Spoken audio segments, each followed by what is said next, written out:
Boa noite, ouvintes da Rádio Cultura Online Brasil. Boa noite, ouvintes da Rádio Internacional Lusófona. No ar, mais um programa A República com Loriel Rocha.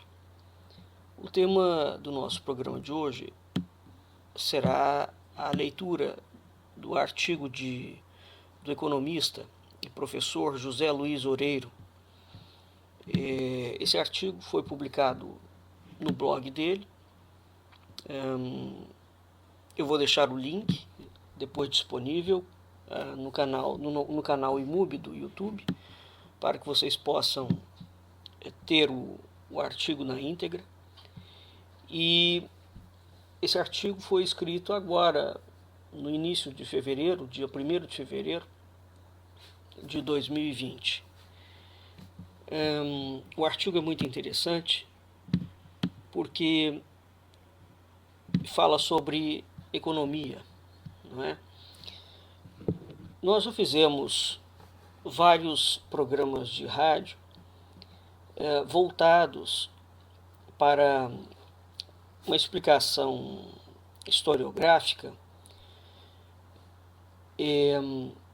sobretudo os programas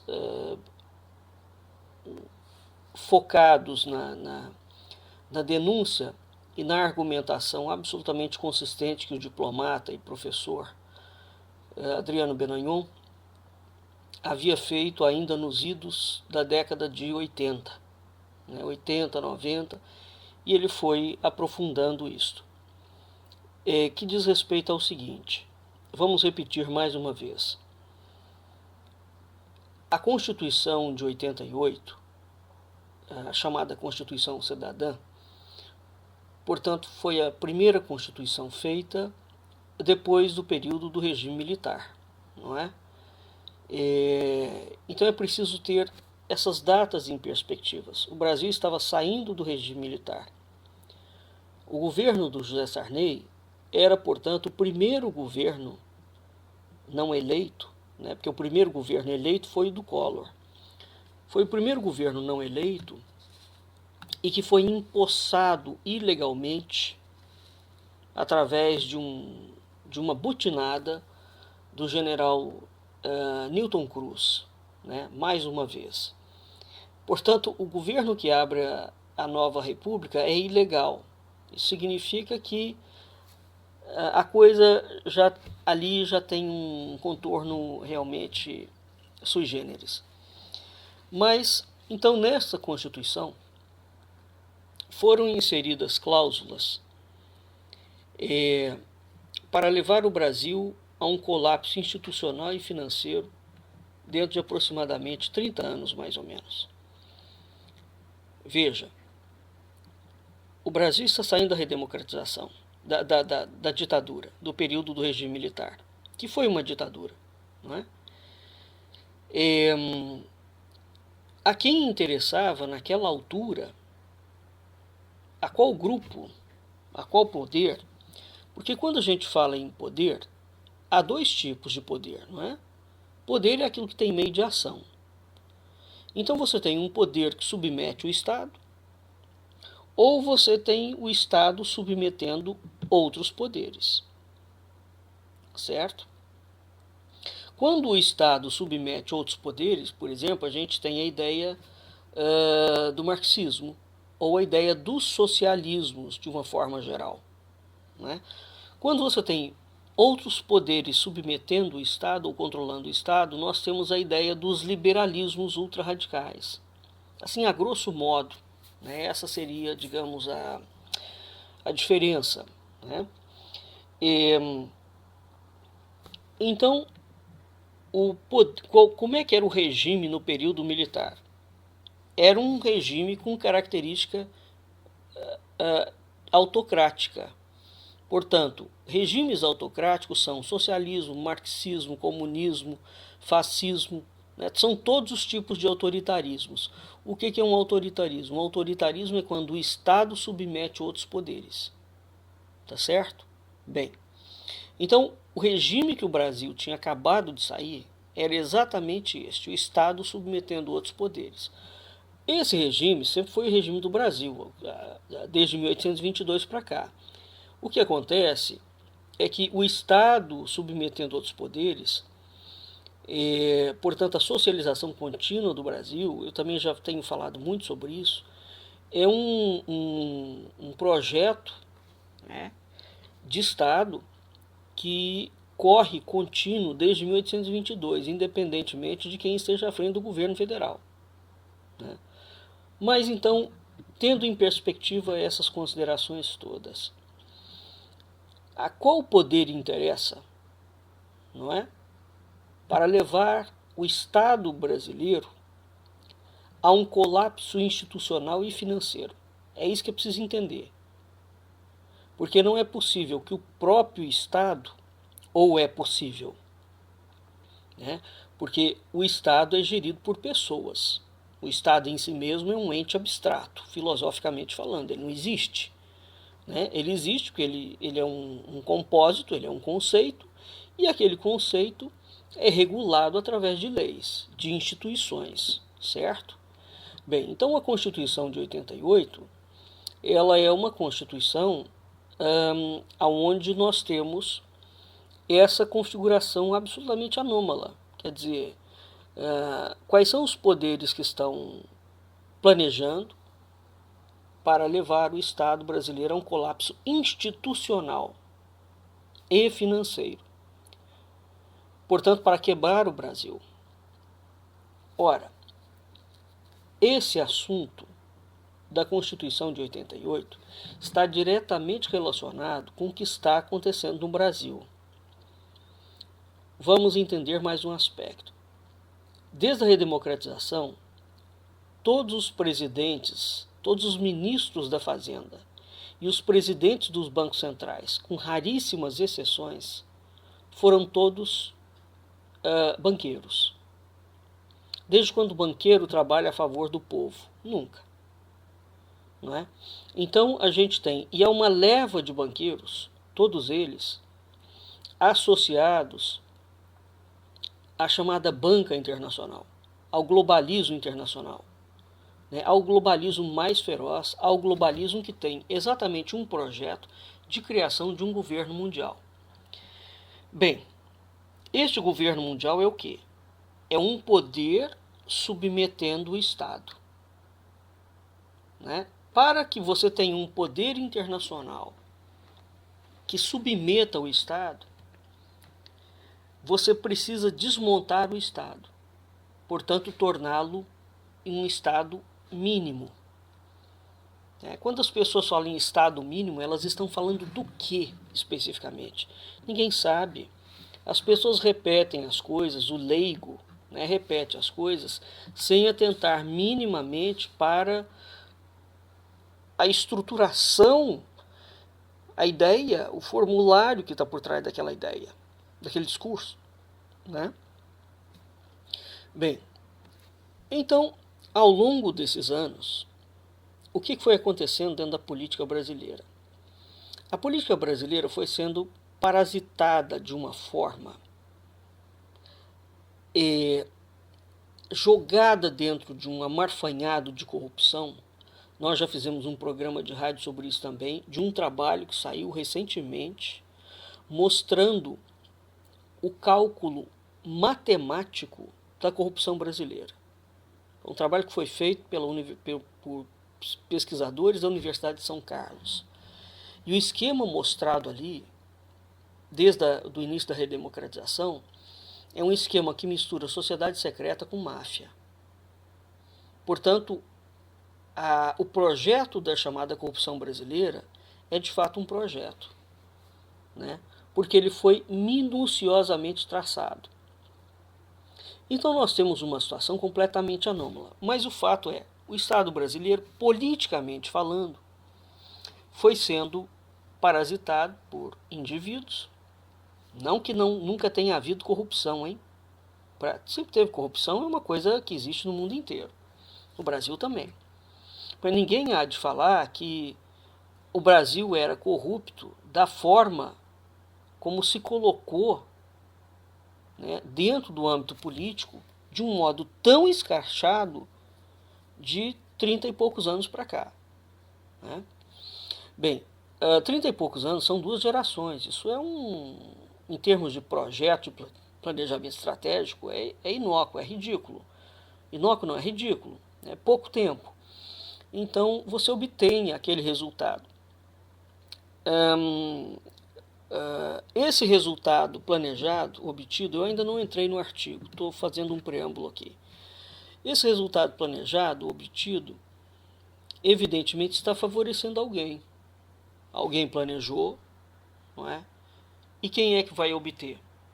Então, quais são os poderes que estão por trás desta maquinação apocalíptica? Não é? Porque uma vez que o Estado esteja quebrado, então você desmoraliza as instituições políticas, desmoraliza a instituição do judiciário, desmoraliza a instituição do executivo. O que mantém a ideia de Estado? As instituições de Estado, não é? Então, se você desmoraliza todas as instituições do Estado, você quebra os alicerces do Estado. É isso que aconteceu, né? A quebra dos alicerces do Estado. Juntamente com isso, outros projetos foram levados a cabo para levar... Uma coisa é você desmoralizar as instituições. Outra coisa é você criar um projeto para quebrar o Estado. Então você desmoraliza as instituições e quebra o Estado. Foi isso que foi feito. Ele tem, no mínimo, 2 frentes extremamente identificáveis e convergentes: a desmoralização institucional e a quebra do Estado. Tá certo? Bem, a partir do momento que você tem uma desmoralização institucional, em que os políticos são apresentados, todos eles como corruptos, os empresários como coitadinhos e os militares como salvadores da pátria, todo o país precisa de ser regido por uma equipe política, não é? Então, se os civis são desqualificados a tal ponto, só resta um outro tipo de poder, que são as Forças Armadas, né? É o que vem se desenhando ao longo do tempo. Por outro lado, se o Estado é econômico, está quebrado em razão da má administração pública, não é?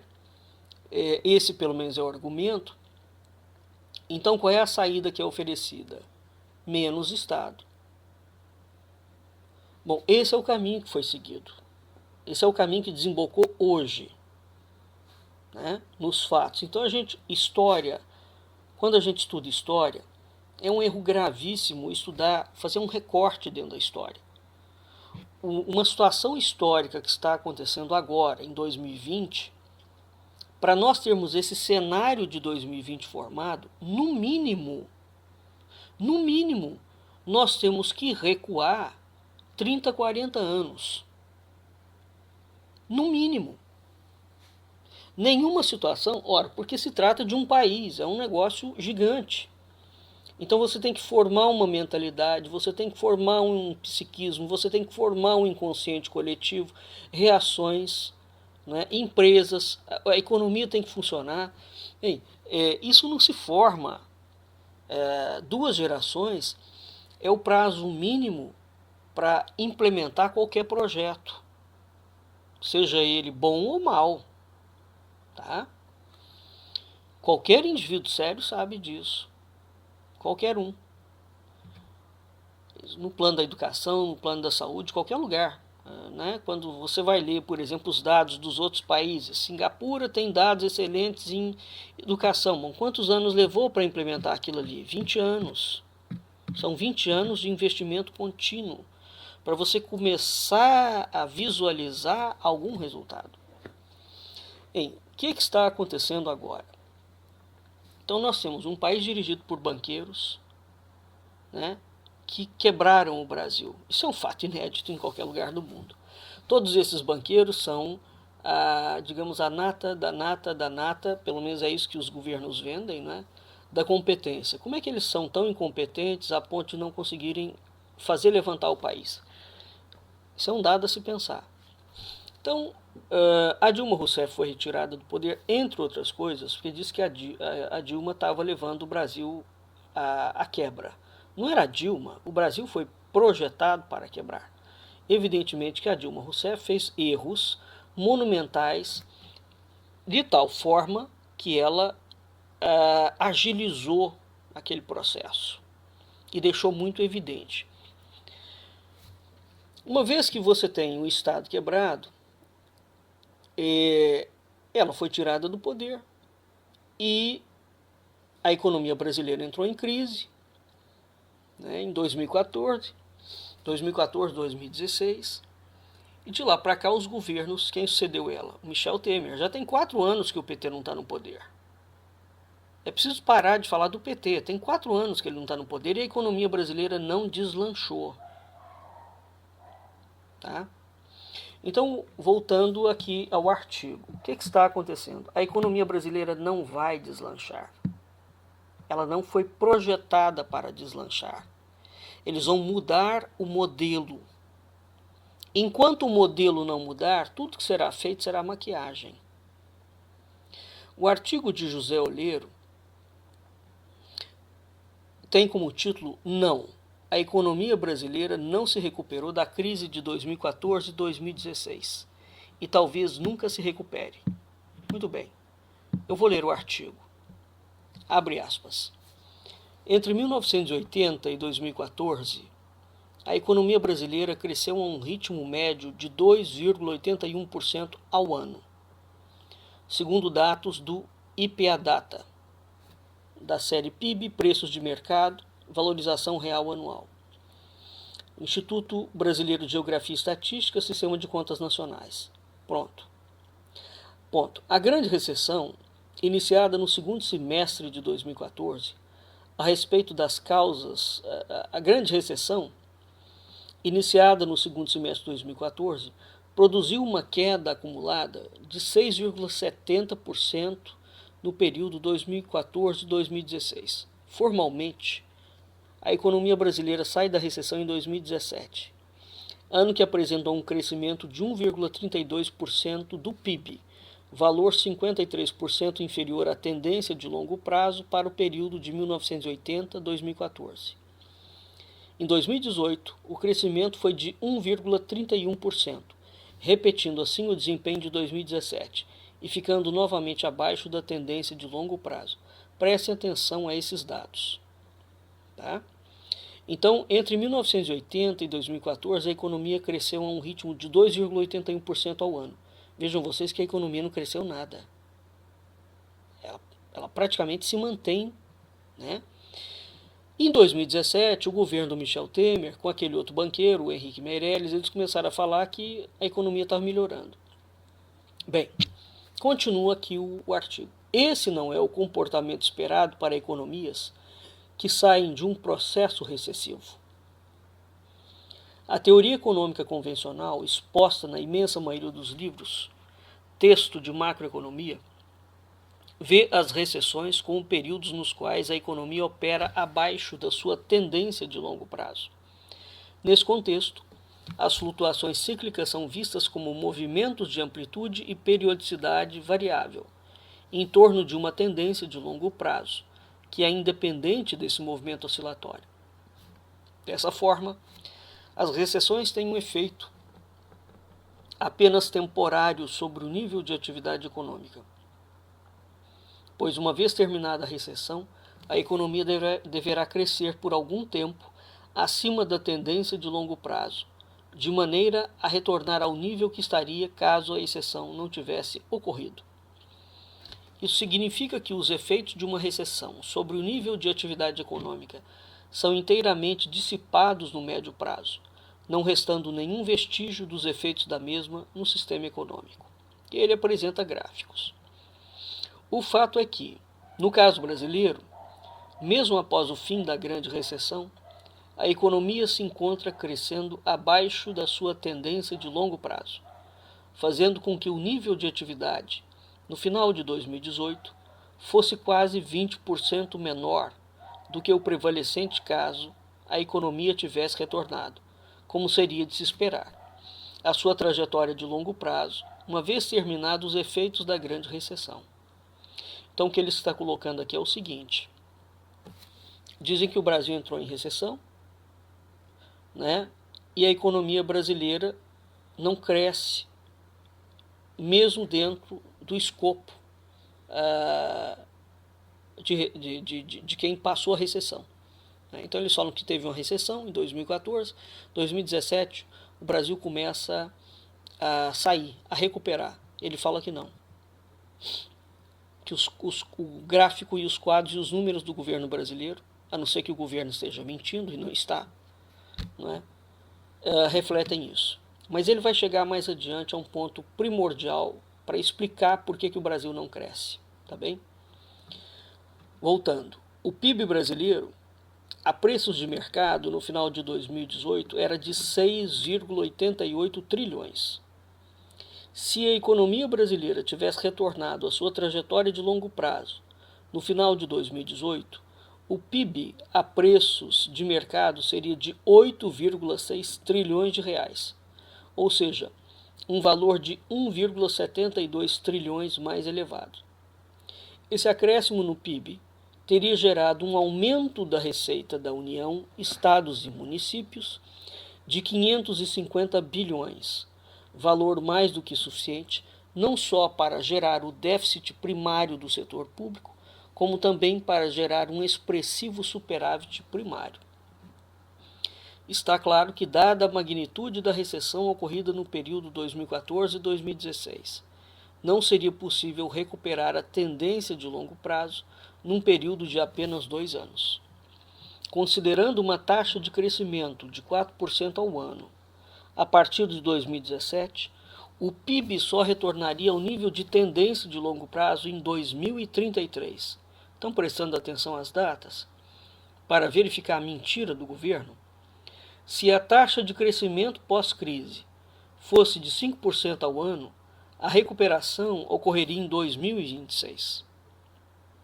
Embora o crescimento do PIB em 2019 ainda não tenha sido divulgado, as expectativas do mercado situam o mesmo em torno de 1 a 1,2%, valor ligeiramente abaixo do observado no período 2017-2018.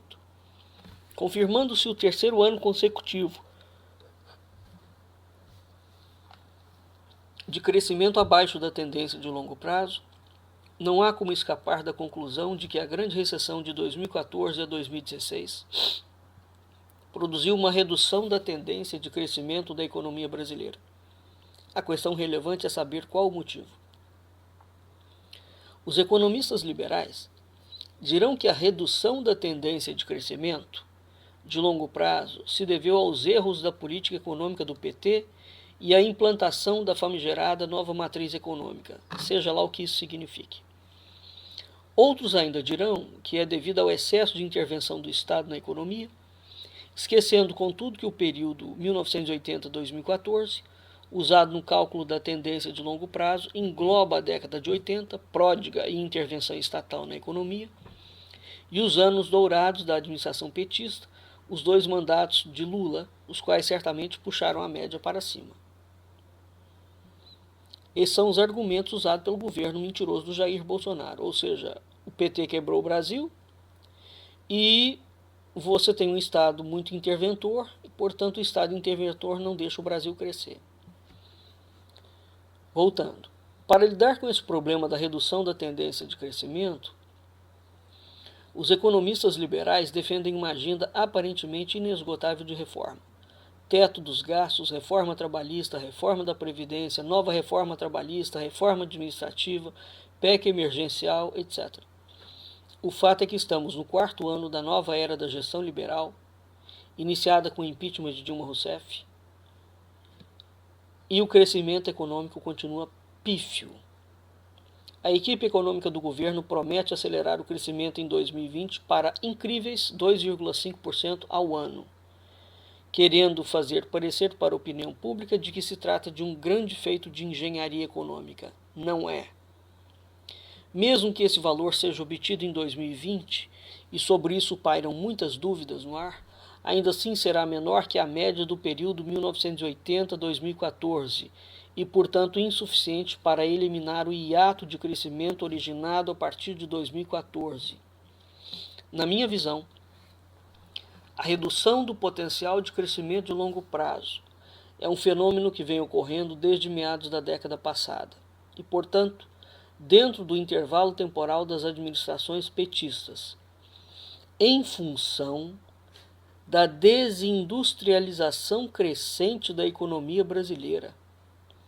Fenômeno esse que foi tardiamente percebido pelas administrações petistas e enfrentado de forma tíbia e inconsistente no primeiro mandato de Dilma Rousseff.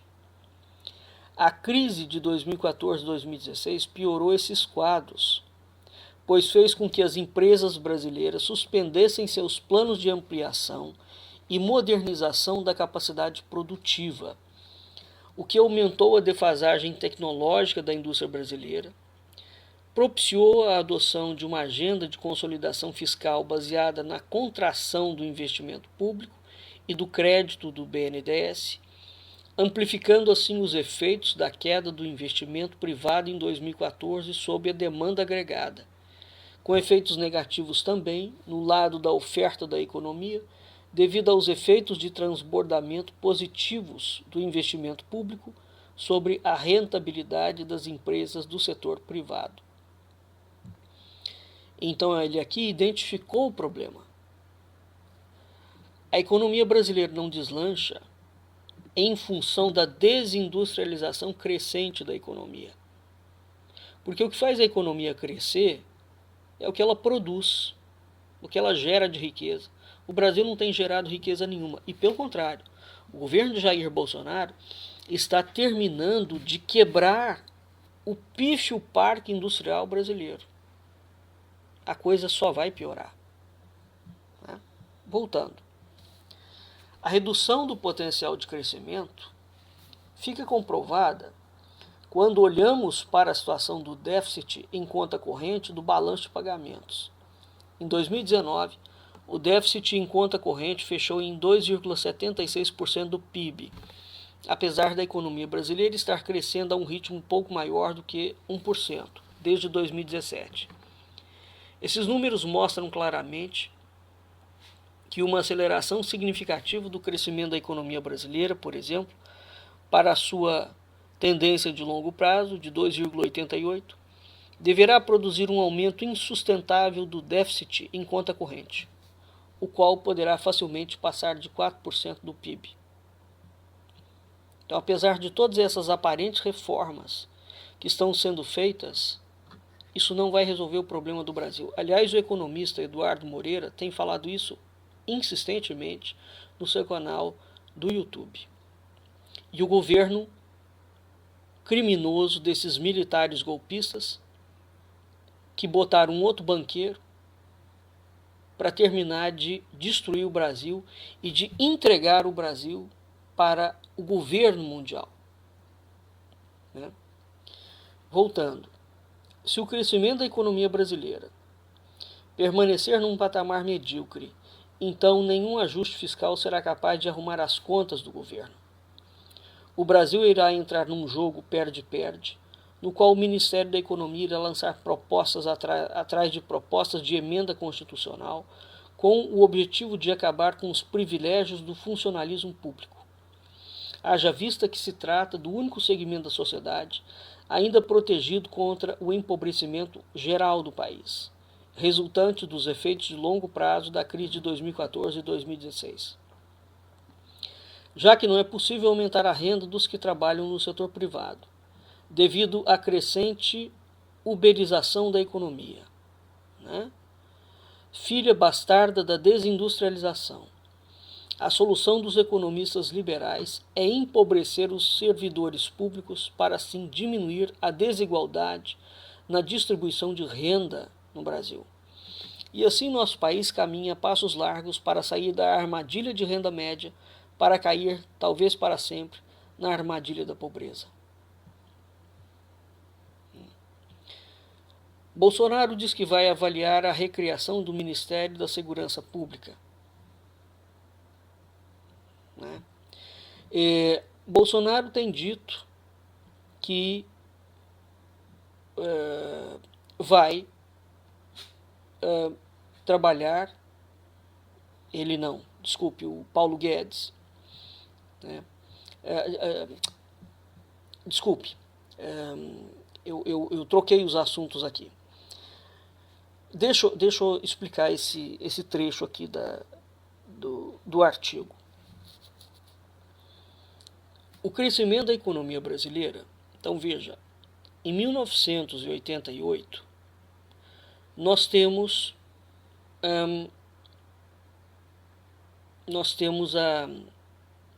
a inserção das cláusulas para quebrar o país, né? Se um país não gera riqueza, se um país não tem parque industrial, né, e um país não tem produção científica, um parque industrial é gerado de várias formas. Entre outras coisas, ele precisa de ter produção científica de ponta. Dentro das universidades, o Brasil, desde que as universidades foram criadas, não tem duas instituições fundamentais e distintas. O professor universitário não é pesquisador. O professor universitário não é cientista. O cientista é um indivíduo diferente que lida com ciência. O professor universitário lida com ensino. No Brasil, o professor universitário acumula as duas coisas. Ele dá aula e, fazendo um esforço imenso, num tempo vago, escasso, ele produz, faz pesquisa. É um milagre que o Brasil tenha algum tipo de pesquisa. Tem, pequena, mas tem, né? Porque o Brasil não tem esses dois modelos de instituições de ensino. Ele precisaria de ter um modelo de universidade, portanto, só focado ao ensino, ao aprimoramento. Não é somente o aprimoramento de pós-graduação. A graduação brasileira, como é que o indivíduo vai chegar ao doutorado, ao mestrado? Se ele teve uma excelente graduação. Se ele não teve uma graduação boa, ele vai ser um pós-graduado péssimo. Por outro lado, para o sujeito chegar na universidade, ele tem que ter tido ensino primário, fundamental, secundário bom, de boa qualidade. Quer dizer, isso é uma cadeia, né? Uma coisa vai levando a outra. Então o Brasil tinha que ter uma instituição muito sólida e federal, né, estadual, de ensino universitário.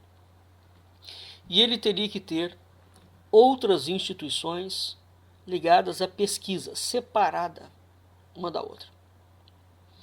Isso é o que faz a Alemanha, a Inglaterra, os Estados Unidos, a França, qualquer lugar, a Suíça, que detenha tecnologia, o Japão. Você não mistura ensino com pesquisa. Eventualmente, pode ser que o professor universitário também vai ser um cientista, né? Mas eventualmente. Bem, o sujeito que está produzindo ciência, o Estado vai investir, existe um fluxo, digamos, negativo de investimento, né? O cientista ele está queimando as pestanas para ele produzir uma teoria, um invento, um objeto, um produto. Toda ciência, ato de ciência, pesquisa em ciência gera produto.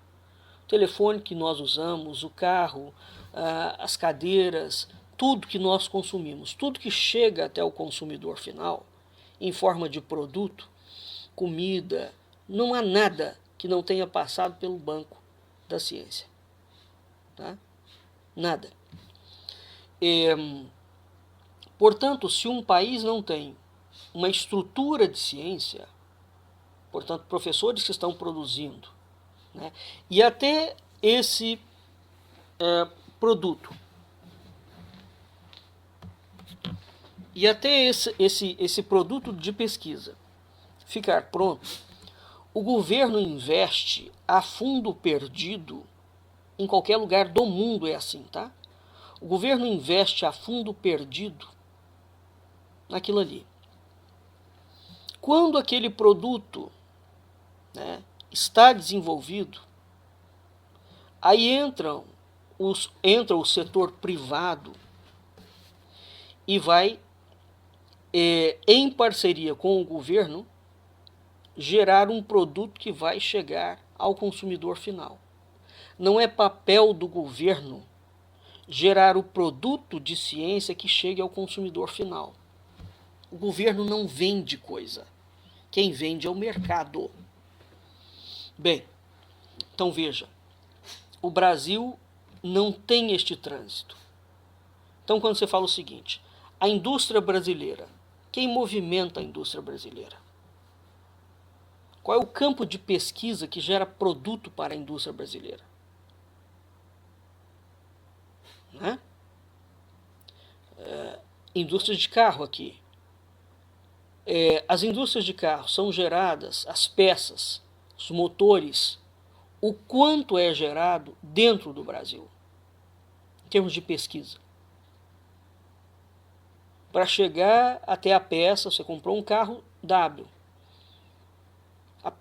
quebrou uma peça, aquela peça você importou, né? A empresa, por exemplo, a Hyundai, importou aquela peça ou aquela peça produzida dentro do Brasil?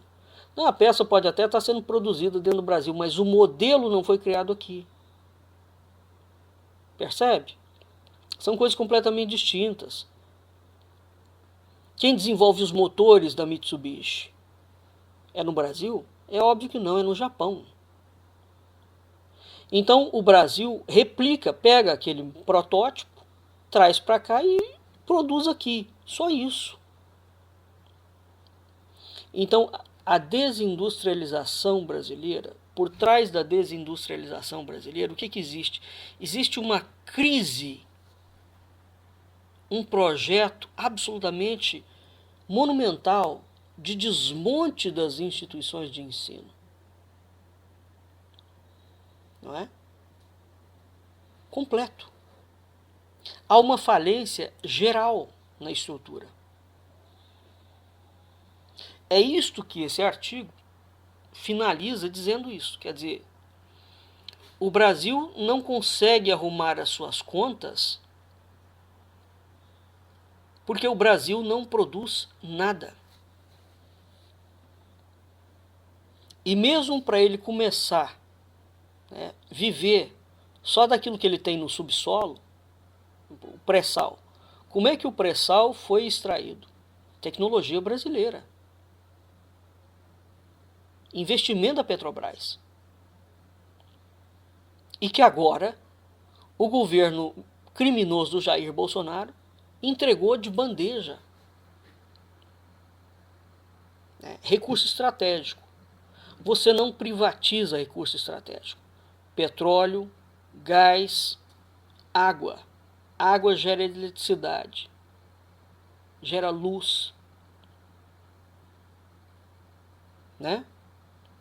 A China comprou 24 usinas hidrelétricas do Brasil. O Banco Central Brasileiro, o projeto é de vender. A Casa da Moeda já está produzindo moedas na Europa. O desmonte é absoluto. Absoluto. Então o que essa gente bandida está transformando o Brasil? Num escravo moderno, produtor de commodities e de importador de peça. Tem matéria-prima aqui, vem produzir matéria-prima daqui, agora parque industrial, zero. Não é? Então, o fato de você ter indústrias que vêm para cá, igual o Fernando Collor, chamou os carros brasileiros de carroça, era mesmo. Né? Por quê? Porque não tem parque industrial. Né? Então abriu as importações. Vai importar significa nada. Você está trazendo o mecanismo para cá. Aquilo ali a longo prazo, para um país, não é investimento real. Né? Agora, ele serve para maquiar, dar emprego para meia dúzia de gente, fazer ganhar os prefeitos e o governo se reeleger. Além disso, não serve para mais nada. Então, quando economia não tem nada que ver com banco, né?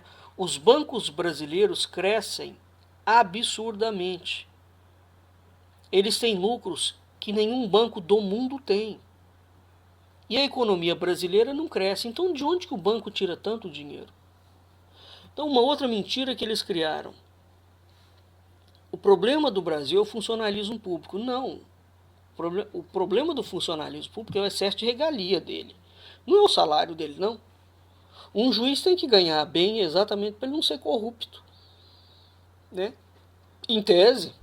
Agora, ele não precisa de ganhar até 500 mil reais, ou no caso dos desembargadores do Rio de Janeiro, de qualquer lugar, o sujeito faz um salário aí de 500 mil reais contando com todos os privilégios de nababo que ele tem, né? Os congressistas têm, se não me falha a memória, um vale para comprar terno de 200 mil reais por ano. Então nós pagamos até os ternos que esses ordinários usam. Tem deputado que fala que só gosta de comprar terno em Miami. Essa gente chega a esse nível de descaração. Então o problema do Brasil não é os privilégios do funcionalismo, mesmo porque o funcionalismo público é descontado na fonte. Na fonte. Ele não tem como roubar do governo.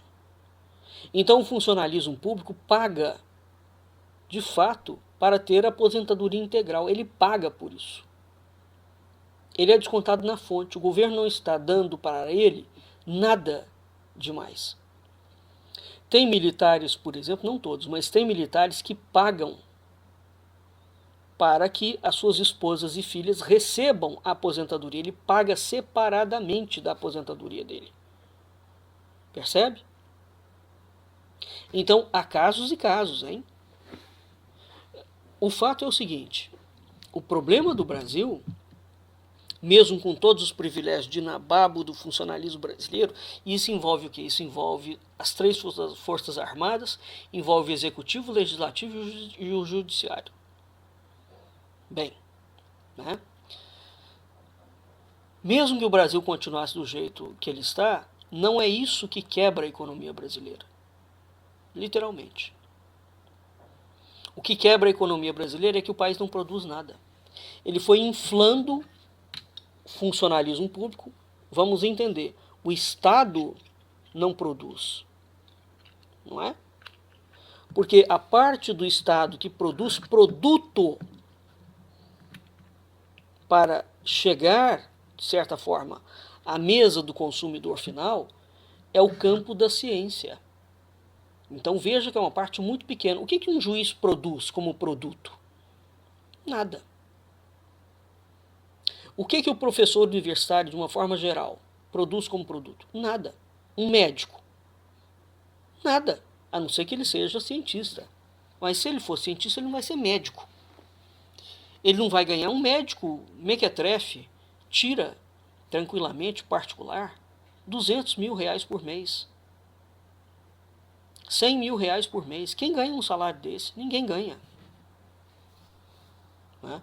O sujeito vai te fazer uma cirurgia particular, uma cirurgia simples, ele cobra 70, 40. Não existe médico hoje que faça uma cirurgia a mais simples possível por menos de 30 mil reais. Né? Bem, então, nós temos uma situação absolutamente anômala, né? Há uma concentração de riqueza na mão de muito pouca gente e há uma democratização da pobreza por projeto Estado. É isso que ele está falando. Então a solução que o senhor Paulo Guedes está apresentando, e não só ele, que o Henrique Meirelles começou a apresentar, não é? E que era a solução do início da Constituição de 88, era quebrar o Brasil institucional e financeiramente. Então como é que você quebra a economia de um país? É não deixando ele produzir. E como é que um país produz? Então o brasileiro simplesmente não raciocina sobre isso. Ele acha que você botar vendedor ambulante na rua é produção. O vendedor vai comprar muamba no Paraguai. O sujeito para ir comprar cigarro, a Souza Cruz emprega muita gente. A tecnologia para produzir o cigarro, ela produz dentro do Brasil? Essa pergunta é que nós temos que fazer. O telefone que você está usando, a internet que você está usando, o Brasil produz internet, por exemplo? O Brasil tem mídia social? Não tem nada. Não é? Não tem nada. Então, quais são as coisas, quais são os produtos genuinamente brasileiros? Produzidos através de fomento de pesquisa. Se você não tem isto, isso não tem nenhuma relação com os privilégios do funcionalismo público.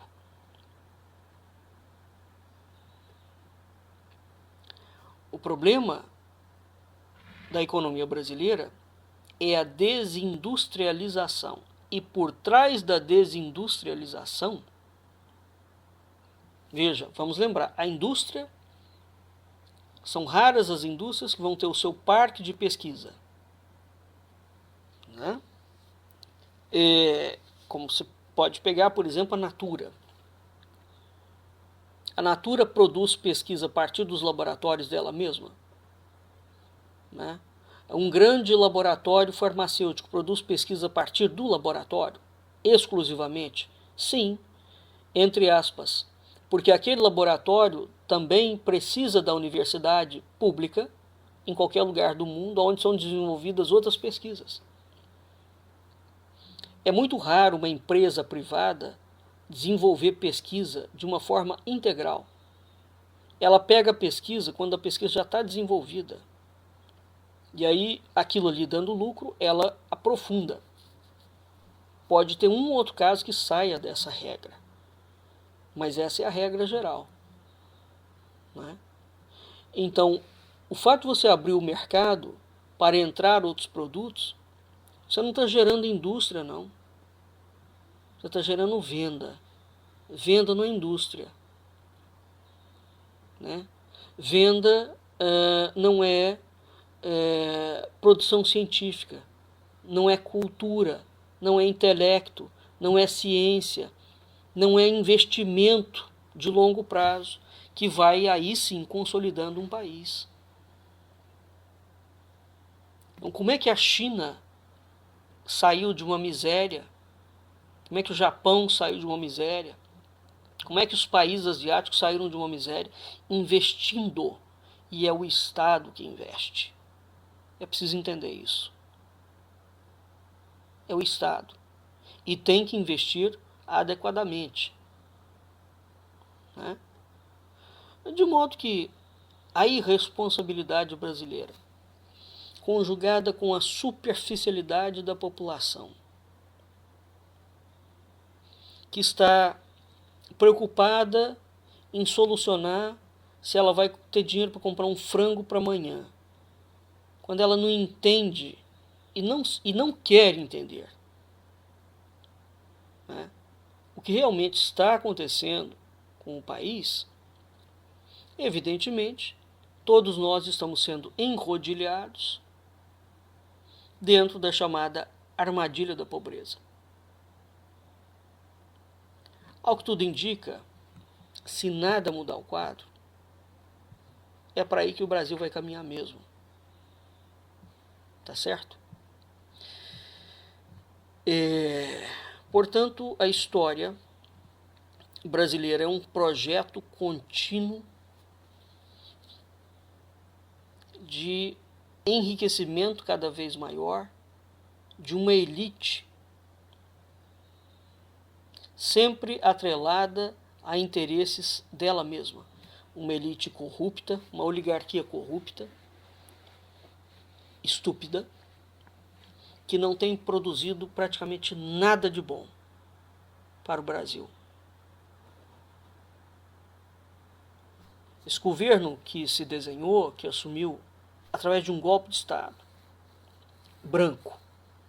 Não se dão mais golpes de Estado como se dava na década de 60. É um outro tipo de golpe de Estado.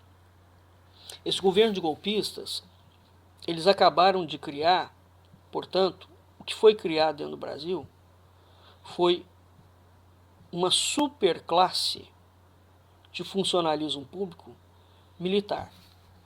Eles vão destruir os três funcionalismos públicos, do Executivo, do Legislativo e do Judiciário, e o projeto é criar um superfuncionalismo público militar. Além de toda essa desgraceira que aconteceu com o Brasil, que foi planejado a partir da Constituição de 88, está sendo desenhado um Estado militar policial. Em outro programa de rádio, e eu tenho feito posts mostrando os links,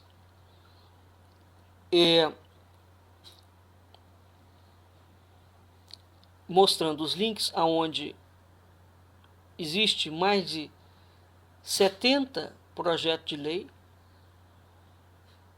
em andamento dentro do governo, do Congresso, muitos já aprovados, que desenham um Estado militar policial. O desenho do projeto que está se configurando dentro do Brasil vai botar a China no chinelo. A China comunista. Aliás, a China de hoje é um país muito mais aberto do que o Brasil atual. E o Brasil atual está conseguindo piorar ainda mais a situação. Tá bem? Bem, nós vamos ficando por aqui e até o nosso próximo programa.